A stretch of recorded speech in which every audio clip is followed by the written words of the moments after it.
Kementerian Pendidikan Dasar dan Menengah berencana melakukan kembali sistem penjurusan IPA, IPS, dan Bahasa di tingkat SMA mulai tahun ajaran 2025-2026. Timbul pertanyaan apakah penjurusan ini merupakan langkah yang tepat? Apakah benar selama sistem penjurusan dihapuskan, banyak siswa salah penjurusan saat kuliah karena ketidaksesuaian kemampuan akademiknya? Langsung kita bahas dengan pengamat pendidikan jurusanku atau CEO dari jurusanku, ada Mbak Ina Lim. Selamat sore Ibu Ina, apa kabar Anda? Ya, selamat sore Mas Heranov, kabar baik, Ya, puji terima Tuhan. kasih sudah meluangkan waktu bersama Newsroom. Kami perlu disclaimer, turut mengundang dari pihak kementerian, tapi tidak ada yang bisa digantikan. Pak Menteri masih sibuk, ini nampaknya Bu Ina. Bu Ina, kalau dari kacamata Anda, respon Anda dulu, ada wacana untuk menghidupkan kembali penjurusan. Seperti apa respon Anda? Ya, terus terang saya keras menolak ya, karena dalam membuat kebijakan kan kita harus melihat dulu kebijakan ini mau menangani masalah apa dan masalahnya siapa. Dari sini saya melihat ada 3 stakeholdernya. Yang pertama, apakah masalahnya siswa atau masalahnya administrasi sekolah atau masalahnya administrasi perguruan tinggi dalam kebingungan menentukan syarat masuk ke perguruan tinggi gitu ya. Oke. Dan di pendidikan ini kan harusnya kita berpihak pada siswanya karena siswa sekolah kuliah ini kan tujuannya untuk masa depan mereka begitu ya. Oke. Sedangkan kalau kita lihat, kita bandingkan dengan sistem yang sekarang, peminatan bukan berarti zaman Nadiem dihilangkan, dihapus, kemudian tidak ada penjurusan. Nah ini salah kaprah. Tetap ada, tapi tidak dibagi 3 seperti yang sebelumnya lagi, IPA, IPS, Bahasa. Nah, di zamannya Nadiem itu peminatan sehingga anak-anak tetap boleh mau memilih 4 mapel IPA semua, matematika lanjut, fisika, kimia, biologi, atau hanya memilih matematika, fisika, kemudian sosiologi dan bahasa Inggris lanjut misalnya, itu boleh gitu ya. Jadi misalnya mau ke kedokteran dia boleh kimia, biologi, tapi ditambah sosiologi karena mungkin dia masih bingung antara kedokteran untuk kejiwaan, psikiater atau psikologi. Nah, dengan problemnya anak seperti ini, misalnya dia punya target ke UI gitu ya, ini kasus nih. Misalnya dia punya target ke UI, kalau nggak kedokteran, psikologi. Sedangkan syarat masuk atau subjek prerequisite di website UI itu nggak jelas. Tapi masyarakat ada omongan lah kalau mau masuk psikologi UI itu lebih banyak dari IPS yang diterima. Sehingga kalau sekarang mau dikembalikan dengan pembagian hanya 3, IPA, IPS, dan Bahasa, kira-kira solusi untuk anak ini mau masuk IPA atau IPS? Karena kedokteran di UI IPA, sedangkan psikologinya IPS.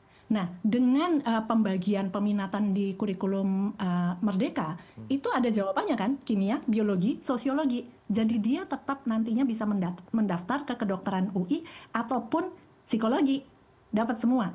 Nah, kemudian sebaliknya, kalau anak tertarik dan masih bingung mau ambil teknik atau keuangan. Nah, di kurikulum yang sekarang, peminatan yang sekarang, itu dimungkinkan dia ambil matematika dan fisika, ditambah ekonomi, mungkin dia lemah di biologi dan kimia, itu nggak apa-apa. Dan profil anaknya memang sama biasanya. Nah, dengan kurikulum mau dikembalikan IPA, IPS, Bahasa, ada solusinya nggak? Anak seperti ini yang masih mempertimbangkan keuangan atau teknik, dimasukkan kemana? Seringkali dipaksa untuk masuk yang dianggap kastanya lebih tinggi, yaitu di IPA. Setelah ada persaingan lagi di sekolah, belum tentu dia masuk di IPA.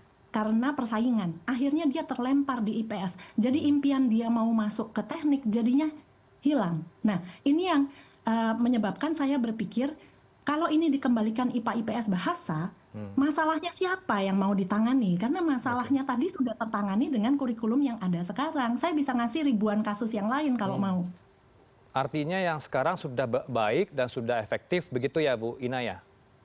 Baik untuk siswanya, menyelesaikan masalah siswa. Masalah implementasi di sekolah-sekolah belum berjalan sempurna, tentu karena kebijakan dari Mas Nadiem ini kan baru berjalan resmi 1 tahun.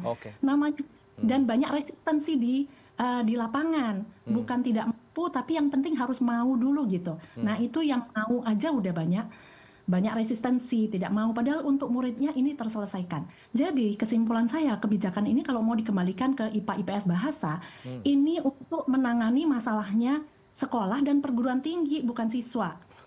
Misalnya masalahnya perguruan tinggi. Perguruan tinggi katanya kesulitan untuk menentukan syarat masuk. Saya yakin orang-orang di perguruan tinggi, forum rektor, itu orang-orang intelektual, banyak yang lulusan juga dari luar negeri.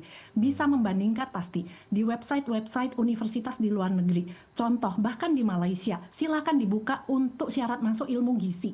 Mereka minta hanya 2 sains saja, dan Oke. itu boleh memilih, biologi, kimia, atau fisika. Di website Indonesia, silakan dibuka. Ada nggak subjek prerequisite? Nggak ada. Jadi segala sesuatu kalau tidak transparan, patut kita pertanyakan kenapa tidak mau transparan. Itu satu. Oke. Kemudian yang kedua, tes. Apakah ini untuk serba proyek nasional gitu? Asesmen masuk untuk perguruan tinggi. Kenapa harus pada saat yang bersamaan dan untuk semua kampus harus selalu nasional? Padahal di PTS, perguruan tinggi swasta, selama ini nggak harus bersamaan dan bisa jalan-jalan aja, dan memang berjalan dengan baik. Banyak juga lulusan perguruan tinggi swasta yang sukses, nggak ada masalah dengan penerimaan, mereka menjalankan sendiri-sendiri. Nah ini yang kalau memang niat mencari solusi, saya rasa sebetulnya pasti orang-orang di perguruan tinggi bisa, mampu. Tapi pertanyaannya apakah mau dan apakah ada hidden agenda atau kepentingan lain. Nah itu, kalau kemampuan saya yakin mampu gitu ya. Baik, dengan gonta-ganti kebijakan kurikulum membingungkan semua pihak, apalagi mereka wali murid tentunya dan juga siswa sendiri, ini bagaimana Bu? Suara-suara dari akar rumput sendiri Anda terima di lapangan, lebih banyak yang pro atau kontra untuk menghidupkan kembali penjurusan? Terbelah, Pak. Jadi mereka misalnya kalau dari sisi orang tua dan siswa, sebetulnya yang sekolahnya sudah berjalan dengan baik ya, dan guru dan orang tuanya bisa mengarahkan, melakukan pendampingan dengan baik untuk anaknya memilih peminatan, itu nggak ada masalah. Dan yang punya guru-guru yang punya growth mindset, mau belajar gimana sih sebetulnya, karena anak itu ada profil bawaan. Jadi anak-anak yang biasanya tertarik life sciences kayak biologi dan kimia, tertarik ke bidang-bidang yang berhubungan sama kesehatan, makanan, dan lingkungan. Dan sisanya mereka akan tertarik di humaniora itu, social science seperti psikologi, sosiologi, antropologi. Tapi biasanya mereka agak alergi dengan yang matematika lanjut, yang arahnya nanti terapannya lebih ke teknologi, teknik, atau keuangan, akuntansi. Profil anaknya sebetulnya bisa ketahuan.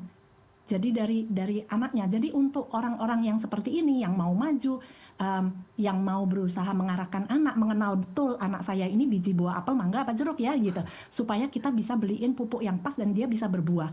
Tapi ini nggak setuju banget kalau sekarang mau dikembalikan IPA IPS bahasa, atau yang pernah mengalami masalah-masalah kasus-kasus yang tadi saya sebutkan, yang mendapatkan solusi dari peminatan di zaman yang kurikulum merdeka ini. Kalau yang menentang ini kebanyakan ya tadi saya bilang banyak kepentingan, banyak variabel. Contoh, misalnya sekolah kesulitan untuk mengatur jadwal guru. Nah ini kaitannya dengan sistem lembaga-lembaga yang berbeda, kaitannya dengan sertifikasi, jam mengajar, syarat, kepegawaian. Nah ini kan harusnya Kemendikbudristek itu berkolaborasi dengan lembaga-lembaga yang terkait untuk mencari solusi. Bukan anaknya yang dikorbankan, siswanya dikorbankan karena kita masih tidak mampu mengatur. Itu pertama. Yang kedua, kalau memang kurikulum merdeka berjalan dengan baik, itu project based. Jadi guru-guru yang dianggap tidak populer, takut kekurangan jam mengajar dengan sistem peminatan yang sekarang, bukan berarti anaknya harus dipaksa ambil geografi karena tidak ada yang tertarik masuk kelas saya. Nanti saya jamnya berkurang, saya tidak mendapatkan sertifikasi. Loh, dengan kurikulum yang project based, itu kolaborasi interdisipliner antar guru untuk menyelesaikan masalah misalnya polusi. Polusi tidak hanya masalahnya guru kimia misalnya ya, tapi juga masalah sosial karena ada budaya manusianya, budaya membuang sampah sembarangan atau segala macam gitu yang koruptif gitu ya. Katanya juga banyak guru-guru mengomel satu kelas isinya 30-40 siswa. Nah kan bisa dalam 1 jam pelajaran project based diisi 2 guru, 1 geografi, 1 kimia, kan tetap bisa. Jadi kalau kita niat mencari solusi kreatif, harusnya bisa untuk sekolah, administrasi, dan juga untuk perguruan tinggi. Intinya jangan mengorbankan solusi untuk siswa yang sekarang sudah terjawab solusinya.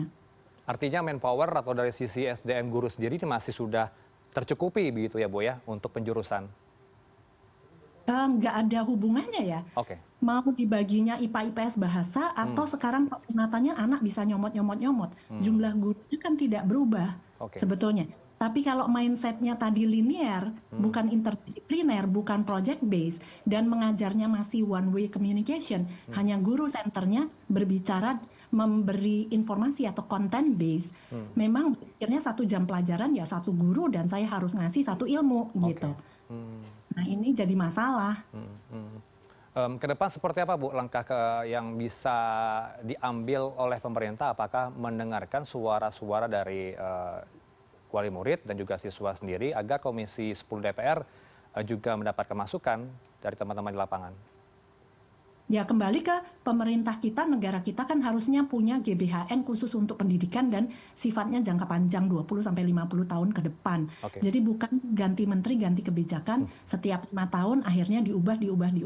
Jadi siapapun menterinya bukan masalah menterinya, tapi arah pendidikan kita ke depan ini mau ke arah mana gitu. Jadi masyarakat itu juga punya rasa percaya terhadap pemerintah bahwa kita sudah bergerak menuju arah yang maju karena industrinya 4.0, jangan putar balik lagi menuju 2.0 yang pikirannya tidak interdisipliner atau berpikir linear begitu. Oke.